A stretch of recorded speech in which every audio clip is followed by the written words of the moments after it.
What is up, guys? Today we talk about The Headhunter from 101 Films. Stay tuned.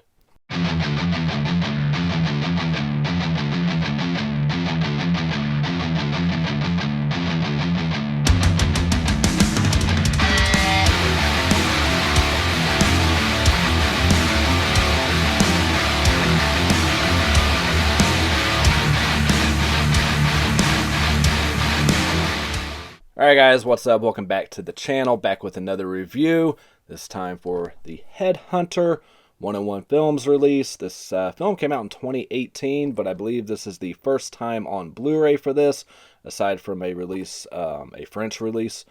So this is available on DVD here in the US, but if you guys want the Blu-ray, you have to go with either that or the 101 Films release, and this is Region B Locked. So for you guys in the UK, I know I got like 15% of my subs are over in the UK. You can pick this release up on April 12th, which should be about the time this video goes up here on Blu-ray. So yeah, let's dive into this a little bit. Before I get started, as usual, if you guys would hit that like button, hit that subscribe button if you haven't already.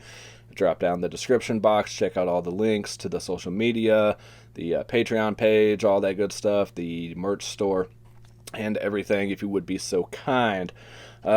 Pretty simple story on this one. It's basically a Viking type guy who's a headhunter. He gets the call from this castle, which you see briefly throughout the film, for his next bounty on these monsters, on these creatures.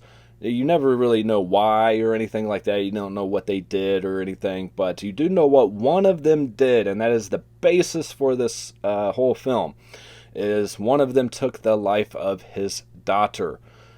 He finally gets the chance to capture the head of the monster that took his daughter, and that is what this movie basically revolves around. Now, during this process, too, he does have some potions, some kind of like ointments, this like tar stuff that helps him heal and everything like that very quickly. And that potion, that whatever substance, it doesn't go into real great detail of exactly what it is, but you do find out that it does have the power to bring things back to life. With that being said, there's an incident that takes place that brings something back to life. I'm not going to go into too many spoilers, and you spend about the second half of the film with him battling and tracking down this thing that was brought back to life. And pretty dark film. There is some shots of some sunlight and everything like that, but overall, I'd say it's about 70% darkly shot. Very interesting on how they made this film. Now, on this release, you do have two commentary tracks on here. One is why they made this film, and one is how they made this film. Now, I did listen to all of how they made this film, and some very interesting facts. Before I touch on those, I will say about the last 15 minutes, I don't know what happened to the commentary, and I don't know if 101 Films is aware of this, but it cuts back to a previous track of the commentary, and the last 15 minutes does not cover what is going on the screen. It just repeats a previous track of the commentary. So I don't know what happened there. I don't know if they didn't have enough commentary to fill the rest of the runtime, or what the case was, or if there was just a mix-up. But in order to get the last like 15 minutes of how or why they made this film, you do need to jump over to the other commentary track, or just listen to both of them all the way. But yeah, that was kind of confusing. But very interesting stuff on this commentary, at least the one that I listened to all of, and then jumping over to the other one so I can listen to like the last 15 minutes and get some insight on what was going on there. But I love the way this movie's shot. I just want to say that right out the gate. It's just a beautiful film to look at. And the amount of work that they put into this, it took them like 2 years to make this movie. They made this movie for only $30,000, which is incredible. Most of it taking place in Portugal is where they shot probably 90% of this movie.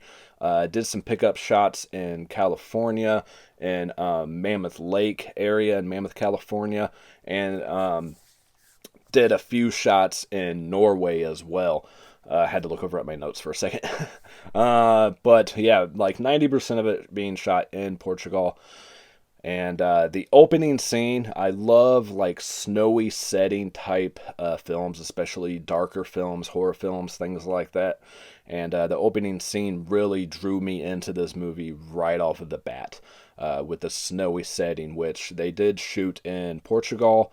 For the snow on the ground, they had to digitally insert the snow falling because it wasn't actually snowing then, and then they had to use some fake snow to get some on the character himself. Now, this movie only has 3 characters, really only the main one, and he's only known as the Hunter. He doesn't have a real name or anything, and then you have his daughter in flashback scenes, and then you have the head, which, again, I don't want to spoil too much, but basically just someone who did the voice for this head. But yeah, just amazing how they shot this movie for such a short budget. It's just incredible. A lot of the lighting is naturally lit and everything like that. Of course, there is some drone shots because it's a hell of a lot cheaper to use a drone than it is to rent a helicopter or something of that nature. But they really did a great job blending all of these shots together. You can't tell that these are shot in, some cases in one scene you have shots that were filmed in 3 different locations. You got California, Norway, and Portugal all blended together, and you can't tell the difference. It's so seamless. And you can't tell the difference between the real snow and the fake snow. They did a great job with what they had to work with. You find out during the commentary as well, like how they went about the aging processes for the items in his house and his clothing. The costumes look incredible. It looks like a major studio would be involved with something like this. But they basically just bought a blanket from like TJ Maxx or something and aged it, dyed it, made it look all raggedy for this fur that he wears throughout the film. Things like that, getting regular work boots and making them look like old boots, and the aging of the jars and things like that. One jar that happens to fall off the shelf, bringing this head back to life. But yeah, overall, I was so invested in this character. I can't believe I hadn't heard of this movie until 101 sent this out, and thank you again, 101 Films. I especially did not expect to receive the physical copy of this. I really thought it was going to be a check disc, but very happy to have this. I love the casing, the clear, like Criterion type cases. You do have disc art as well, which is always nice to be able to show you guys what the actual package looks like. Nothing on the inside for interior art besides the disc, but you do have a kind of short making of featurette on here. It's not very long. It's only like 7 minutes or something like that, but where they just kind of briefly talk about the story of the movie and everything. This is also from Vertical Entertainment. Now, this only runs 72 minutes. Very short film, but it feels like it's the right length for the type of film that it is, especially only being based around this one character. I love the visual effects. I wish there would have been a little bit more of the monster killings. There's a few that you hear some sounds off screen and things like that. Then you just see the head being placed on the wall after he uses this giant pencil sharpener to sharpen the steak, puts the steak on the wall, slams the head on there. That's really the only gore that you get, aside from some scenes with the head, the main head on here. I wish you would have seen some more of the actual creatures. Of course, for 30 grand, they can't do a whole lot of that kind of stuff. But at the same time, you get to imagine the kind of creature that it was with its body and everything, and leave that to your imagination and do what you want with that. So it does have its plus and its minuses to that aspect. Again, I was just so immersed in this world and in this character and just putting myself in his place. His main goal being to capture this thing that came back to life and put his daughter's soul to rest. Um, After she dies, she's in like this tormented state. At least you get to believe that. You're not told that, but that's kind of your understanding is until this creature is done with that her soul can't rest peacefully. Yeah, again, just a very, very small cast. He only speaks half dozen words of dialogue in the whole film, which I think is kind of funny when you throw the disc in, like on the main screen, it says subtitles on or off. Like, I don't know. I just found that kind of funny because there was only a few words in the whole film. But yeah, make sure you turn those on, man. It's, I don't know. I'm just rambling at this point. There's not, like I said, there's not a whole lot to say about this movie. There's not a whole lot that really happens in this movie, but the visual stylings of this movie are just absolutely fantastic. Again, especially with the budget they had to work with. I didn't know I could make a movie for 30 grand. I'm about to just make one then, because to be able to travel to these places. Now, the main reason they were able to do this is one of the producers on here, his family actually owned this property where a lot of this stuff took place in Portugal. So now, if you don't know anybody, then you're paying, a lot of money for these locations. So that really helped a lot. The people, the director, producers, they were very hands-on with this film, doing a lot of the practical effects and everything themselves, getting their hands dirty, and very small crew on this.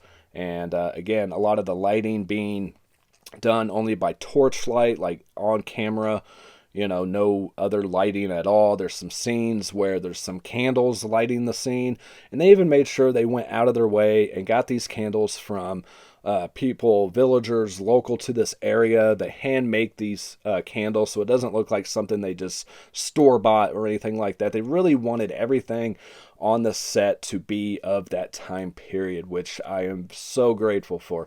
I can't stand when you see stuff in films and you're like, that wasn't made then. What is this? But they really went the extra step, the extra mile to make sure that all of the props and everything looked relevant to that time, even if they were plastic props, doing the aging process, everything like that. The amount of detail really shows. There is a few things that don't quite make sense, but you kind of let that stuff slide because everything else looks so amazing. There's a scene towards the end with the sunrise that is just absolutely stunning. This drone shot that's just beautiful. Again, the snowy setting at the beginning, which they added. They were going to start this movie. If you guys have seen this or you watch this, there's a scene where he is injured and runs in and puts the tar stuff all over him to be able to heal. They were going to start with that scene, went back, did these pickup shots in California for the snow and everything, and which I'm glad they did because it did extend the film a little bit. It would have only been like an hour without that. So, yeah, I really enjoyed this one, guys. I'm going to make this review pretty short again because there's not really a lot to say about this. You just have to see it for yourself and experience the visuals on this film. That would be my main reason for recommending this one. You can stream this one as well if you're not keen on purchasing DVDs. I will leave a link to the 101 Films store, along with a link to my Amazon affiliate link for the DVD if you guys are not region free. But if you guys are over in the UK, like I say, that's about 15% of you that watch. Definitely grab this release from 101 Films, or if you're here in the States and you're region free like myself, definitely grab this release. Very high recommend for me. It's something different too. It's just, I love movies where you care about the characters and you put yourself in their place and you're thinking, what would you do and everything. And I could have went on longer about the effects of this movie. Most of this stuff is done on camera. practically there's some digital insertions of like the castle and things like that, some scenes where they made it darker than it actually was, stuff like that, but for the most part everything is practically done.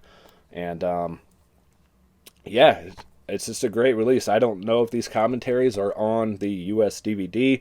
I did not even check, or the French Blu-ray, but yeah, it's definitely worth picking up for those commentaries and everything. So yeah, Headhunter, 101 Films. Definitely check it out. Thank you again, 101, for sending this over for review. Greatly appreciate it, and helping me grow my collection of 101 films, and being able to enjoy and experience this film. So yeah, that's going to about do it for this video, guys. Again, thank you guys for all of the support. Thank you to my Patreon supporters. You guys are awesome.